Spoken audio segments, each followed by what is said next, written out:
If something, God forbid, happens, you got to be ready to step into that office. That's one of the most important roles of the vice president. So what does it all mean for the presidential campaign in America, with Joe Biden calling for calm after that attack on Saturday? We can talk to Erol Morkoc from Republican Overseas UK, who calls himself Donald Trump's #1 fan. Good morning, Erol.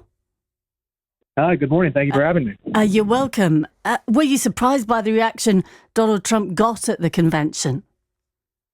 I wasn't surprised by the reaction, but I have to say it was emotional. It was emotional for all of us who have been with him for the last 8 years, through the good times and the bad times. And it was the first time I think any of us, except people very close to him, have seen Donald Trump that emotional. You could tell he was tearing up. He could feel the love in that room. He could feel that everybody who had seen this man who had no on paper reason to sacrifice everything. He should be on a yacht in the Mediterranean. Instead, he sacrificed his health, he sacrificed his wealth, and he almost sacrificed his life for his beliefs. And these are the beliefs of myself and the people of our party, and also just of many general Americans, in the sense of, bringing unity together and bringing this country together. So it was a surprising display of emotion from a man who is oftentimes, larger than life. And I think that humanizing moment is something that's going to go down in American history as one of the most seminal moments in a political convention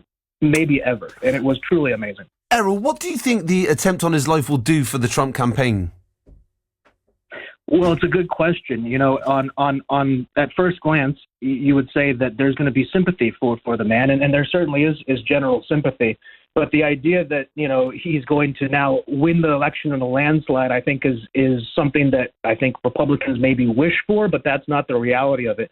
We're still in a hard-fought 50-50 election. Now, this definitely tips the scales with anybody who is undecided. I mean, to see this man jump up and yell, "Fight, fight, fight," after getting shot, when his challenger basically can't read a teleprompter or walk upstairs, it certainly sends a message of who's more competent. I think this does help him, but not in a way that anybody ever wanted to see. I think you're seeing that Americans are going to look at this man and say, you know what?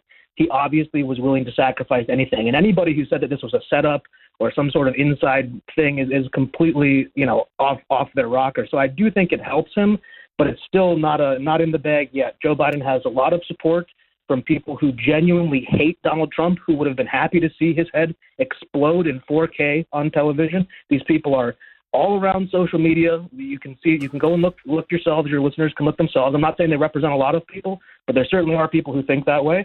And also Joe Biden has an entrenched sort of bureaucratic place there, and it's going to be a tough, hard-fought election. But I do think that Donald Trump will win, and potentially even in a landslide. Do you think that Joe Biden is the best representative for the Democrats, or the best chance for the Democrats to continue their presidency?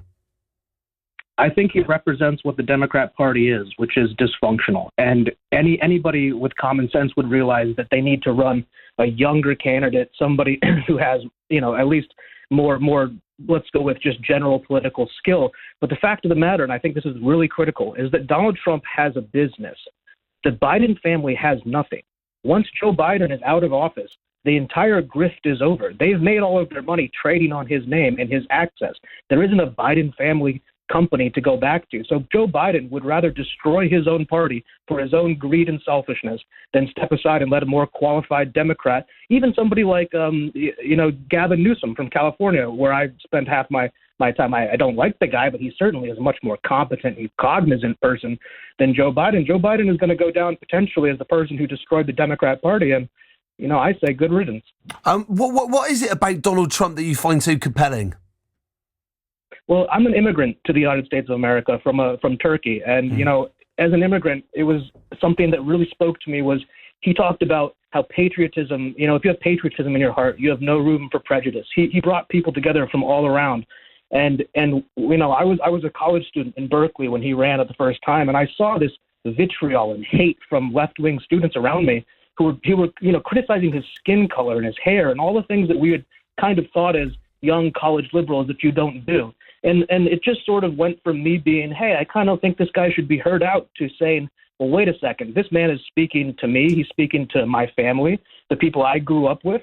And he just seems like an honest and real person, unlike every other politician I'd ever seen. So for the first time in my life, as an immigrant to the United States of America, I felt that a president was speaking to me. And that's why I'm, like I said, his biggest fan that I could be. As a migrant, though, I mean, when you think about people like, south of the border and talking about building the wall and all that kind of stuff, like, how does that sit with you, Erol? Yeah, that's a great point. I would point out, so I'm from Turkey, right? And since Joe Biden's been elected, we've had 30,000 illegal immigrants from Turkey come to America. And one of those people committed a rape very recently. And multiple people who have come here from my country without the proper protocols. It used to be very hard to come to the United States of America. You had to go through a lot of checks and balances. You couldn't come over here and get on the welfare system. So me and other Turkish people, just using myself as an example, are not happy to see 30,000 basically border criminals show up here and claim that they're in the same situation as me and my family who came here legally, did things the right way, respected this country, and became citizens. We didn't come here to try to milk the system and get money out of it. And I don't castigate anybody who tries to come into America. And if I was an immigrant anywhere in the world for the last 4 years, I would have done anything to try to get across that border because I understand how great this country is. But that's not fair to the people who are born here. That's not fair to my fellow Americans to think that I can just bring in every single person from across the world because I've had the good fortune to come here.